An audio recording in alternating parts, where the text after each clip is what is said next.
Wealthy racist widow denies black caregiver, then discovers an unthinkable truth about her past. The story begins with a tense confrontation.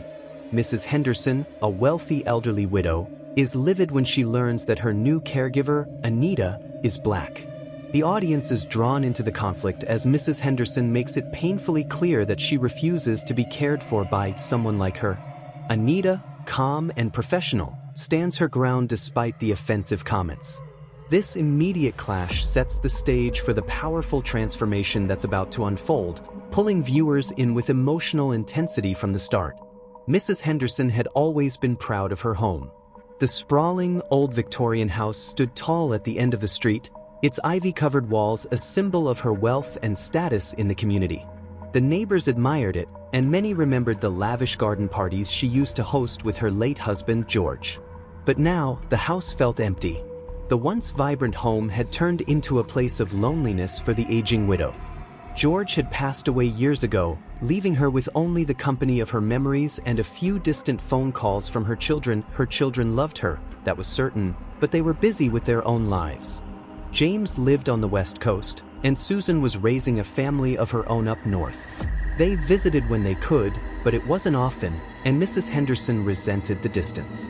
She had always been a fiercely independent woman, managing the estate, the household, and her social affairs with ease.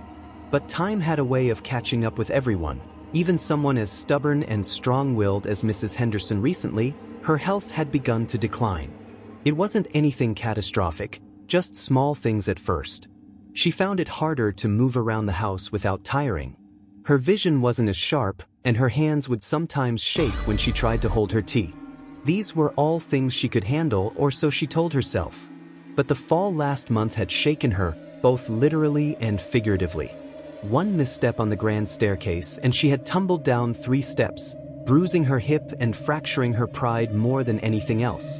It was the first time she had truly felt old, and it scared her. When Susan had come to visit after hearing about the fall, she insisted that her mother get some help. Just someone to come in a few times a week, Susan had said, to help you with the chores, maybe cook a little or keep you company. Mrs. Henderson had scoffed at the idea. She didn't need help. She had lived her whole life without anyone needing to take care of her, and she wasn't about to start now, but Susan was persistent. "Mom, we're worried about you. You can't do everything by yourself anymore. Please, just let us help you with this." After weeks of resistance, Mrs. Henderson finally gave in, not because she thought she needed help, but because she was tired of arguing about it. "Fine," she had muttered under her breath. "But only for a few hours, and only a couple of times a week." She agreed, but her heart wasn't in it. She didn't like the idea of some stranger coming into her house, prying into her life. But it was easier to relent than to keep fighting. The day the caregiver was supposed to arrive, Mrs. Henderson sat in her favorite armchair in the front parlor, staring out the large bay window. She had a clear view of the front drive, watching for the arrival of this stranger who was about to invade her private space. She had prepared herself to be civil, though she didn't intend to make the person feel welcome. After all, this was her home, and they were only there because her children insisted. A black sedan pulled up in front of the house, and a woman stepped out. Mrs. Henderson's eyes narrowed as she saw her, a tall, slender woman with dark skin, neatly dressed in a simple blouse and slacks. The moment Mrs. Henderson saw her, she felt her stomach tighten with discomfort. She hadn't expected this. The woman knocked politely on the front door, and Mrs. Henderson let out a low groan of disapproval. She didn't move to answer. She waited, sitting stiffly in her chair, staring straight ahead as if ignoring the knock would somehow make the problem disappear. But the knocking continued, soft and respectful, until Mrs. Henderson could stand it no longer. She slowly rose from her chair, her bones protesting every step, and shuffled to the door. Opening it just a crack, she glared at the woman standing on her porch. "Good morning, Mrs. Henderson," the woman said with a warm smile. "My name is Anita. I'm here to help with whatever you need." Mrs. Henderson didn't respond right away. She took a long, slow look at Anita, her eyes narrowing as her gaze traveled from her neatly styled hair to her polished shoes. "You're the caregiver?" Mrs. Henderson finally asked, her voice cold and dripping with suspicion. "Yes, ma'am," Anita replied, still smiling despite the frosty reception. "Your daughter Susan hired me to help you with some light housekeeping and anything else you might need." Mrs. Henderson stood silent for a moment, her grip tightening on the door. She felt a wave of irritation rising within her. Of all the people Susan could have sent, she had sent her. "A black woman, I don't need your help," Mrs. Henderson snapped suddenly, her voice sharp. "This must be some kind of mistake. I didn't ask for this." Anita didn't flinch. She had encountered reactions like this before in her line of work. She remained calm, her smile softening but never leaving her face. "I understand that it can be difficult to accept help, especially when you've been independent for so long," she said gently. "But I'm here to make things easier for you, not harder." Mrs. Henderson bristled. The very idea of being helped by someone like Anita felt like an insult. She was proud of her status, her heritage, her way of life, and people like Anita didn't fit into that picture. "I don't care what you're here for," Mrs. Henderson said, her voice rising. "I don't need you. I don't want you in my house. You can leave." Anita remained still, her hands folded politely in front of her. "I understand if you're not ready yet, Mrs. Henderson, but I'll be here whenever you're ready for some assistance." Mrs. Henderson's anger flared. "I said leave," she repeated, slamming the door shut before Anita could say another word. She stood there for a moment, her chest heaving with frustration. How dare her children send someone like that to her home? She hobbled back to her chair, sinking into it with a mixture of exhaustion and anger. Her hands trembled slightly as she picked up her teacup, sipping it with shaky hands. Her pride remained intact, but deep down, a nagging thought lingered. Was she really angry at Anita for her race, or was it something deeper? The thought quickly faded as she convinced herself she had done the right thing outside. Anita quietly walked back to her car, her expression calm but her eyes betraying a hint of sadness. This wasn't the first time she had faced such blatant racism, and unfortunately, she knew it wouldn't be the last. Still, she had a job to do, and she would be back when Mrs. Henderson was ready, whether the old woman liked it or not. Inside the house, Mrs. Henderson sat by the window, watching Anita drive away. A sense of satisfaction washed over her, thinking she had won this battle. Little did she know, life had a way of teaching lessons she wasn't prepared for, and this was only the beginning. Time seemed to drag on after Mrs. Henderson's initial encounter with Anita. The once lively house, now too large and too quiet for just one person, started to feel even more isolating. Every morning she woke to the same routine, pouring her tea, reading the newspaper, and sitting by the window in her favorite chair. But she could feel the shift happening in her body. She didn't have the same energy she used to.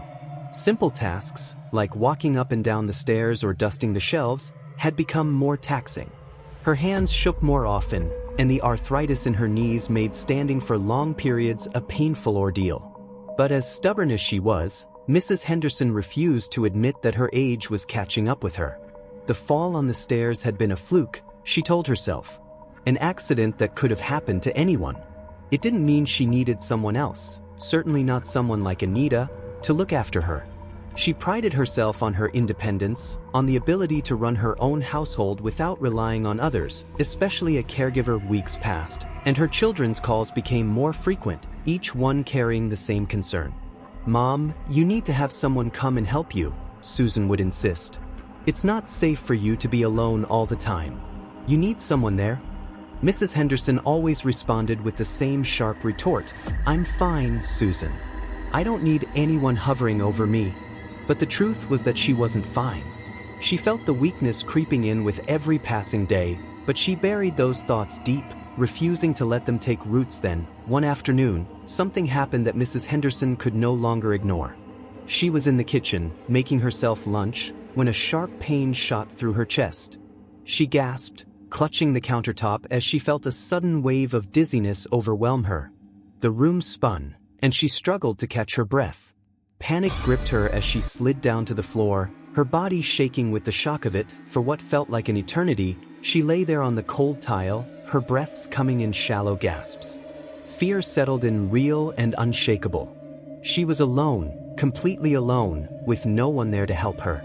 The walls of the house, which she had always considered her sanctuary, now felt like they were closing in, suffocating her in their silence. Eventually, the pain subsided, and she managed to pull herself up, but the scare had left its mark. Mrs. Henderson knew, deep down, that this was a sign she could no longer ignore. She needed help, whether she wanted to admit it or not. That evening, when Susan called again, Mrs. Henderson's voice trembled as she spoke. "Susan, maybe you're right. I think it's time I hired someone." It was the first time she had ever shown vulnerability to her children. She hated it, but the fear of being truly helpless scared her more. Within days, Susan had arranged for a caregiver to come to the house again. But this time, Mrs. Henderson had specific instructions. "No strangers," she demanded. "I want someone professional. I don't want that woman again. You know who I mean." Susan sighed on the other end of the line, but Mrs. Henderson's request was clear. Mrs. Henderson didn't know why she was so adamant about Anita, but there was something about her that had unsettled her. It wasn't just the color of her skin, although that had been a factor, it was her presence. There had been a quiet strength in Anita that Mrs. Henderson didn't like. It had made her uncomfortable, and she wasn't ready to face it again. Unfortunately for Mrs. Henderson, the local caregiving agency had limited staff available on short notice, and as fate would have it, Anita was the only one free to take on the assignment. When Susan broke the news to her mother, Mrs. Henderson's face went white with shock. "Her? Again? Surely there's someone else," she protested, but there wasn't. Susan gently but firmly told her mother that this was the best option, and Mrs. Henderson had no choice but to accept. Reluctantly, she agreed, her words dripping with bitterness. "Fine. But she won't be welcome here, and she won't be staying long." When Anita arrived the next day, she was greeted with the same coldness as before. Mrs. Henderson didn't bother to hide her disdain, glaring at the caregiver as she stepped through the door. "You again," Mrs. Henderson muttered under her breath. Anita smiled politely, as though the harsh reception didn't faze her at all. "Good morning, Mrs. Henderson. It's good to see you again." Mrs. Henderson scoffed and turned her back, shuffling off to her chair in the living room. "I don't know why Susan keeps insisting on this," she said, her voice loud enough for Anita to hear. "I don't need anyone's help, and I certainly don't need yours." Anita remained calm as always. "I'm just here to make things easier for you, ma'am," she said, her tone gentle but firm. She went about her tasks, cleaning the house and preparing meals without complaint, despite the constant barbs from Mrs. Henderson. Days passed, and Mrs. Henderson continued her cold, hostile behavior. She made racist comments, subtle at first, but more pointed as time went on. "People like you don't understand our way of life," she would say, watching for any reaction from Anita. But Anita never reacted. She never raised her voice, never snapped back. Instead, she remained professional, patient, and kind. Even as Mrs. Henderson's words grew nastier, it was that patience, Anita's unwavering calmness, that began to gnaw at Mrs. Henderson. She couldn't understand it. She had expected Anita to push back, to argue, to show anger. But Anita didn't. She treated Mrs. Henderson with respect, despite the terrible things that were said to her. And slowly, something began to shift in Mrs. Henderson's heart. At first, it was just small moments. She would catch herself watching Anita as she worked, noticing how gently she handled the old furniture, how carefully she prepared meals. There was an unexpected grace in the way she moved, and Mrs. Henderson couldn't help but feel a flicker of something she hadn't felt in a long time. Shame. One afternoon, after another round of passive-aggressive comments, Mrs. Henderson sat in her chair, watching Anita clean the windows. For the first time, she saw more than just a stranger in her home. She saw a woman who had been treated unfairly, who had endured Mrs. Henderson's cruelty without complaint. And in that moment, Mrs. Henderson felt a twinge of guilt she wasn't ready to acknowledge. That it was a small crack in the wall she had built around herself, but it was a crack nonetheless. As much as she wanted to keep hating Anita, Mrs. Henderson couldn't help but feel unsettled by the woman's kindness. It was a kindness that was slowly working its way into her heart, despite her best efforts to resist it. Mrs. Henderson didn't realize it yet, but the crisis had already begun. Not just the health scare that had forced her to accept help, but the emotional crisis that was slowly unfolding within her. She was beginning to see that perhaps her anger and bitterness weren't as justified as she had always believed. And perhaps, just perhaps, the person she had tried so hard to push away was the very person she needed the most. Mrs. Henderson feels trapped but agrees, continuing to make racist comments and treating Anita with disdain. However, Anita's kindness and patience in caring for her slowly begin to unsettle the old woman, stirring something deep inside her. As days turned into weeks, the atmosphere in Mrs. Henderson's house began to shift. Though she still clung to her prejudices, there were moments when she felt the weight of her actions pressing down on her, and she found herself battling an internal struggle. The more time she spent with Anita, the more her perception of the caregiver began to blur the lines of hatred she had drawn so rigidly in her mind. Anita's kindness was beginning to chip away at the icy facade Mrs. Henderson had built around herself. One sunny afternoon, Mrs. Henderson had left the living room in a huff, annoyed at what she perceived as Anita's insubordination in reorganizing her meticulously arranged shelves. In her absence, Anita busied herself cleaning and tidying the house. As she moved around, she noticed a dusty coffee table that had been neglected for too long. Clearing it off, she discovered an old family photo album tucked away beneath a stack of magazines. The leather cover was worn, hinting at the countless memories contained within. Curiosity piqued, Anita gently opened the album, her fingers tracing the faded edges of the photographs. They told stories of another time, happy family gatherings, milestones, and the faces of generations gone by. But as she flipped through the pages, one photograph caught her eye, striking her like a bolt of lightning. It was an old black and white image depicting a black man and woman standing proudly alongside a white family. The smiles on their faces told tales of unity and shared joy, yet Anita couldn't shake the feeling of a profound disconnect as she looked at the scene frozen in time. Intrigued, Anita sought out Mrs. Henderson, who was in the kitchen fussing over a pot of stew. "Mrs. Henderson," she began, trying to keep her tone neutral, "I found this photo in the album." "Who are these people?" Mrs. Henderson's back stiffened at the question, and she turned sharply to face Anita. "What business do you have looking through my things?" she snapped, the anger spilling over, but Anita remained unfazed, determined to learn more. "I just thought it might be nice to know the story behind it." Anita pressed gently, her voice steadied. Mrs. Henderson glared at her, her face hardening. "It's just an old photo. It doesn't concern you. Leave it be," she commanded, but the curiosity that had been ignited in Mrs. Henderson lingered long after Anita had left the room. She found herself stealing glances at the photo album when she thought no one was watching. That night, as she lay in bed, the image of the black couple standing proudly with her ancestors haunted her thoughts. Who were they? What had their lives been like? Why were they connected to her family? Against her better judgment, Mrs. Henderson found herself compelled to dig deeper into her family's history. The following day, she spent hours combing through old documents, letters, and family records stored in the attic. She found names she recognized and others that had long been forgotten. It was a tedious process, but the more she unearthed, the more her heart raced with anticipation. Finally, she stumbled upon a crumbling letter, yellowed with age. It was a correspondence between her great-grandparents and a family named the Thompsons. As she read, her heart sank. The letter described how during a time of hardship, perhaps a financial crisis or a natural disaster, Mrs. Henderson's ancestors had been rescued and taken in by the Thompsons, a black family who had shown them kindness and compassion when they had nowhere else to turn. The realization hit her like a tidal wave. The very family she had dismissed and treated with disdain was the same family that had once come to the aid of her ancestors in their time of need. Mrs. Henderson's prejudices felt painfully hypocritical now, as if she had been standing on the very shoulders of the people she had wronged. Trembling, she reread the passage that described how the Thompsons had shared their resources, offering food and shelter when her family was struggling to survive. They had done so without asking for anything in return, without a second thought. Mrs. Henderson's heart was heavy with the weight of her discovery. Her ancestors had relied on the very community she had scorned. The next day, as Anita went about her tasks, Mrs. Henderson approached her in the living room, the old photo album clutched tightly in her hands.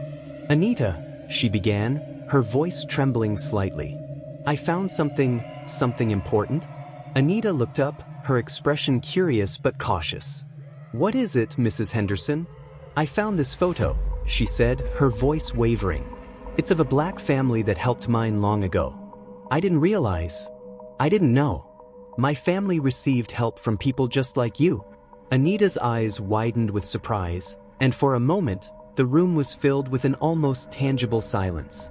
That's a significant revelation," she said softly, sensing the gravity of the moment. Mrs. Henderson continued, her voice cracking. "I've spent my whole life judging and dismissing people based on their race, without realizing that my own family was saved by someone who looked just like you. I've been a hypocrite, Anita. I didn't want to see the truth." The sincerity in Mrs. Henderson's voice caught Anita off guard. This was a woman who had spent weeks pushing her away, hurling insults like stones. And now, she was standing before Anita, baring her soul. "I can't change what I've said or done," Mrs. Henderson continued, her voice breaking. "But I want to learn. I want to understand. Can you help me?" Anita looked into Mrs. Henderson's eyes and saw the flicker of vulnerability, the willingness to change. It was a moment of reckoning, not just for Mrs. Henderson but for both of them. "Of course, Mrs. Henderson," Anita replied softly. "We can take this journey together." As they sat down to talk, the air between them shifted. The walls of prejudice that had once stood so high began to crumble. Mrs. Henderson spoke about her family's history, and Anita shared her experiences, the struggles she faced every day simply for being who she was. They listened to each other, connecting through shared stories and painful truths. In that moment, Mrs. Henderson began to see Anita not as a caregiver but as a person, a friend. It was a monumental shift, one that required vulnerability and honesty, but as they spoke, it felt as if a new chapter was beginning, not just in Mrs. Henderson's life, but in both their lives. The journey ahead would not be easy, and Mrs. Henderson knew it would take time to heal the wounds of her past. But for the first time, she felt a glimmer of hope. With Anita by her side, she could confront her prejudices, unravel the tapestry of her family's history, and forge a path toward understanding, acceptance, and ultimately, redemption. As they wrapped up their conversation, a sense of unity blossomed between them, and Mrs. Henderson felt the warmth of connection that had been absent for so long. She realized that the hidden family secret wasn't just about her ancestors, it was also about her, a lesson learned and a chance for new beginnings. The revelation of her ancestors' connection to a black family struck Mrs. Henderson like a lightning bolt, igniting a whirlwind of emotions that had long been buried beneath layers of prejudice and pride. As the weight of this newfound knowledge settled upon her, she felt as if the walls of her carefully constructed world were beginning to crumble. Memories of her family's values began to resurface, values she had abandoned in her old age, drowning them in a sea of unexamined biases and unspoken disdain. Mrs. Henderson found herself reflecting on her behavior towards Anita. Each snide comment, each dismissive glance came rushing back to her, flooding her mind with a visceral sense of shame. She thought of the old photograph, the smiles of those who had once extended compassion to her family, only to be met with the same contempt she had shown to Anita. It was an unbearable weight, a suffocating realization that the very person she had treated with such disdain was a reminder of the kindness her ancestors had once received. Days turned into weeks, and Mrs. Henderson found herself haunted by thoughts of her past actions. At night, she lay awake, replaying moments when she had been unkind to Anita, remembering the hurt in the young woman's eyes. Each memory stung like a bee, a reminder that she had let her prejudice overshadow her humanity. The echoes of laughter and warmth she had once known felt so far away, replaced by the icy chill of her own ignorance. With each passing day, however, there was a gradual change within her. As she watched Anita navigate the challenges of caregiving with grace and resilience, she began to feel a flicker of something unfamiliar, remorse. It was a feeling that had long been dormant, buried beneath layers of stubborn pride, but now it burned brightly, demanding her attention. One afternoon, while they sat together in the sun-drenched living room, Mrs. Henderson summoned the courage to speak. "Anita," she began, her voice trembling, "I need to apologize." Anita looked up, surprise etched across her face. "You don't have to." "No," Mrs. Henderson interjected gently. "I do. I've been so cruel to you. I've treated you like you were less than me, and that's not who I want to be anymore. I want to be better." Anita's expression softened, and she nodded, sensing the sincerity in Mrs. Henderson's words. "Thank you for saying that. It means a lot." With that simple exchange, a small seed of transformation was planted. Mrs. Henderson began to make amends, albeit in tentative steps. At first, it was small gestures, simple acknowledgments of Anita's hard work. She'd thank her for making meals or assisting her with chores, and each word felt like a weight lifted off her shoulders. As the weeks progressed, her apologies deepened. Mrs. Henderson found herself genuinely interested in Anita's life. "Tell me about your family," she would ask during their quiet moments together. "What are your dreams?" This shift from dismissive to engaged was not easy, but Anita's openness and patience encouraged her. With each conversation, Mrs. Henderson unearthed stories of resilience, struggle, and triumph that resonated with her own familial history. Anita spoke of her upbringing, sharing anecdotes of her mother's strength and the love that had surrounded her despite societal challenges. Mrs. Henderson listened intently, absorbing every word. For the first time, she was not just hearing a caregiver's story, she was connecting with another human being on a deeper level. "Sometimes I feel like the world is against us," Anita confessed one evening, her voice tinged with vulnerability. "But I hold on to hope because I know that change is possible." Mrs. Henderson nodded, her heart swelling with an unfamiliar emotion, empathy. She recognized the courage it took for Anita to share her truth. In that moment, she felt the echoes of her ancestors' gratitude reverberating within her. The connection between their past and present was becoming clearer, and she realized that by embracing Anita's story, she was honoring her own family's legacy. As their bond grew stronger, so did Mrs. Henderson's transformation. She began to challenge her own assumptions and biases, questioning the prejudices she had clung to for so long. She started to educate herself about the history of race relations, realizing that the world was far more complex than she had ever allowed herself to understand. One day, while flipping through a book on civil rights, Mrs. Henderson stumbled upon an article detailing the contributions of Black families to her own community. Tears streamed down her face as she read about the sacrifices made by countless individuals who had fought for equality, often at great personal cost. It dawned on her that her family had been part of a larger tapestry woven together by resilience, compassion, and unity. Mrs. Henderson began to share these discoveries with Anita. "Did you know that there was a Black doctor who helped start our town's hospital?" she exclaimed one evening, her eyes wide with enthusiasm. "He was the first of his kind here, and he saved so many lives." Anita beamed, her smile infectious. "Yes, Dr. Thomas. He was an incredible man. His legacy lives on in our community."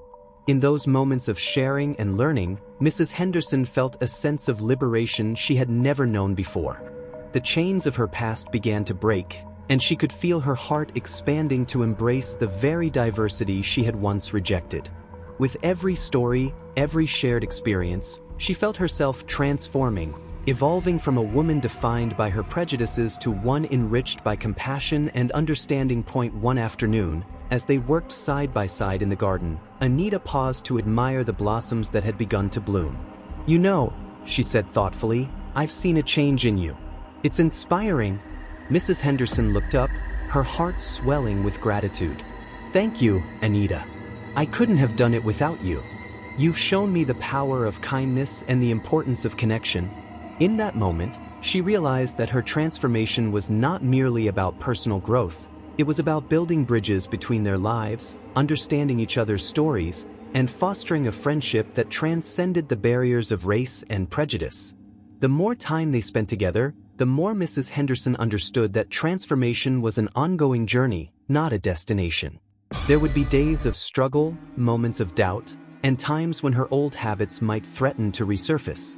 But with Anita's presence in her life, she felt equipped to face those challenges head-on, armed with the knowledge that change was possible. As they sat together in the fading light, Mrs. Henderson reached for Anita's hand, squeezing it gently.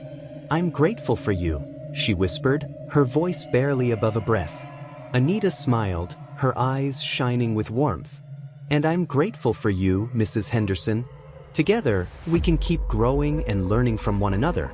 The sun dipped below the horizon, casting a warm glow over the garden, symbolizing not just the end of the day but the beginning of a new chapter in both their lives.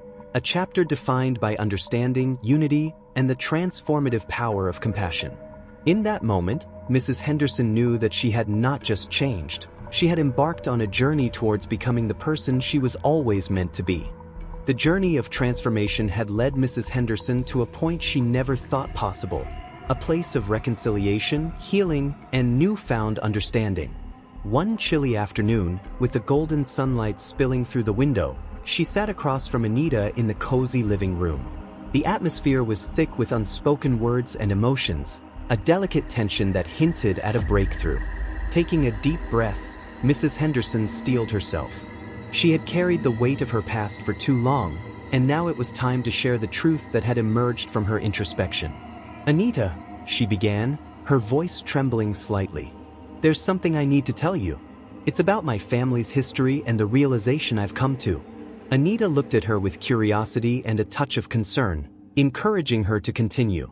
"I'm listening," she said softly with tears pooling in her eyes. Mrs. Henderson recounted the discovery of the old family photo album, the shocking revelation of her ancestors' connection to a black family during their time of hardship. Each word she spoke was heavy with emotion, as she explained how this knowledge had reshaped her understanding of not only her family's past but also her own deeply ingrained prejudices. "I've spent so many years living in a bubble of ignorance," she confessed, her voice cracking with sincerity. "I let fear and hatred guide my actions, and I took that out on you when you were nothing but kind. I'm so sorry for how I treated you." As she spoke, Mrs. Henderson's heart felt lighter, the burden of her past mistakes finally beginning to lift. Anita's expression shifted from curiosity to compassion, her eyes reflecting a deep understanding of the struggle Mrs. Henderson had faced. "It's okay," Anita replied gently, her voice steady and reassuring. "We all have our journeys. What matters is that you're willing to face it now." But Mrs. Henderson wasn't done. "I also want to thank you," she continued, her voice gaining strength. "Thank you for your patience, for being there when I pushed you away, and for showing me what it means to care. You've taught me more than I could have ever imagined." Tears rolled down her cheeks, and Anita reached across the table, taking her hand in a gesture of solidarity. "We've both grown through this experience," she said, her thumb gently caressing Mrs. Henderson's hand. "It's never too late to change and to learn." In that moment, something shifted between them. The barriers that had once seemed insurmountable began to crumble, giving way to a profound bond rooted in empathy and shared growth. It was a connection that transcended their differences, drawing them together in a way that neither had anticipated. As they sat there, hands clasped, Mrs. Henderson felt a rush of emotions, relief, gratitude, and an overwhelming sense of hope. She knew that she had not only transformed her own life but had also opened the door for a deeper connection with someone she once saw as other. This realization was liberating. It was as if the chains of prejudice had fallen away, leaving her free to embrace a future filled with possibilities. Days turned into weeks, and as their friendship blossomed, Mrs. Henderson made it her mission to further educate herself about the history of race relations in her community. She attended local events, joined discussions, and reached out to community leaders to understand the experiences of those she had once overlooked. Each new piece of knowledge fueled her desire to advocate for change and to share her story of transformation with others. Anita, too, felt the impact of their newfound friendship. No longer just a caregiver, she became a cherished companion. They began to share meals, laughter, and heartfelt conversations that stretched long into the night. The walls that had once divided them crumbled entirely, replaced by a warm embrace of acceptance and understanding. One day, as they prepared dinner together, Mrs. Henderson turned to Anita with a smile. "You know, I've decided to volunteer at the community center. They have programs for young people in the neighborhood, and I want to help in any way I can." Anita beamed with pride, her heart swelling at the thought of Mrs. Henderson taking such an active role in the community. "That's amazing. I'm so proud of you. You'll make a real difference." As they diced vegetables and stirred pots, the kitchen filled with the comforting aroma of spices and laughter, a testament to the healing power of connection. In those moments, Mrs. Henderson realized that the journey of reconciliation and healing was not just about her transformation, it was about creating ripples of change that could extend far beyond their own lives. As months passed, the bond between them continued to deepen. Mrs. Henderson became increasingly involved in initiatives aimed at bridging gaps between different communities, often encouraging others to share their stories. She found herself in spaces where conversations about race, identity, and history unfolded with honesty and vulnerability. With each dialogue, she felt herself evolving, shedding the remnants of her past biases like a snake shedding its skin. One afternoon, while attending a community forum, Mrs. Henderson spoke publicly for the first time about her journey. Standing before a diverse audience, she shared her story of prejudice, transformation, and the importance of connection. "I was once blinded by my biases," she said, her voice steady but filled with emotion. "But through the kindness of one person, I learned that it's never too late to change. We all have the power to break down the walls that divide us." The audience listened intently, some nodding in understanding while others exchanged glances of surprise. Mrs. Henderson continued, her heart racing with the importance of her message. "We must embrace each other's stories. Only then can we create a world where compassion reigns and where our differences become the very fabric that binds us together." As she finished speaking, a wave of applause filled the room, echoing not just her words but the collective understanding that change was possible when people came together. Anita watched from the audience, her heart swelling with pride. She had witnessed Mrs. Henderson's transformation firsthand, and now, seeing her share that journey with others was a beautiful culmination of their shared experience. That evening, as the sun set and painted the sky in hues of orange and pink, Mrs. Henderson and Anita sat on the porch, sipping tea. The warmth of their friendship enveloped them like a cozy blanket, a stark contrast to the chill of the past. "Do you remember how it all began?" Anita asked, a playful smile tugging at her lips. Mrs. Henderson chuckled softly, shaking her head in disbelief. "It feels like a lifetime ago. I never imagined I would be here, sharing my story and making a difference." Anita leaned back in her chair, her gaze fixed on the horizon. "You've come so far. You're proof that change is possible, no matter how deep-rooted the prejudice might be." Mrs. Henderson nodded, her heart full. "And you're proof that kindness and patience can overcome even the deepest of biases." "I owe you so much, Anita." As they sat together, reflecting on their journey, both women knew that this was just the beginning. Their connection had transformed not only their lives but had the potential to impact the lives of many others. With every story shared, every barrier broken, and every moment of understanding, they were weaving a tapestry of hope that would resonate far beyond their own friendship. In the days to come, they continued to work together, championing initiatives that fostered inclusivity and understanding in their community. Mrs. Henderson's newfound voice became a beacon of hope for those who felt marginalized, showing that redemption was always possible. Through their journey, they had learned that true reconciliation comes from embracing the stories of others, recognizing the shared humanity that binds us all, and forging connections that transcend race, history, and prejudice.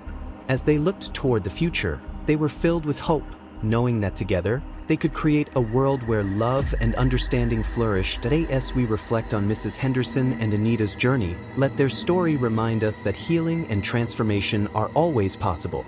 When we open our hearts to understanding, we not only change our lives but also inspire those around us to do the same. If you enjoyed this story, please like and share it with your friends. Subscribe to our channel for more inspiring tales, and don't forget to leave a comment below sharing your thoughts or experiences. Your voice matters.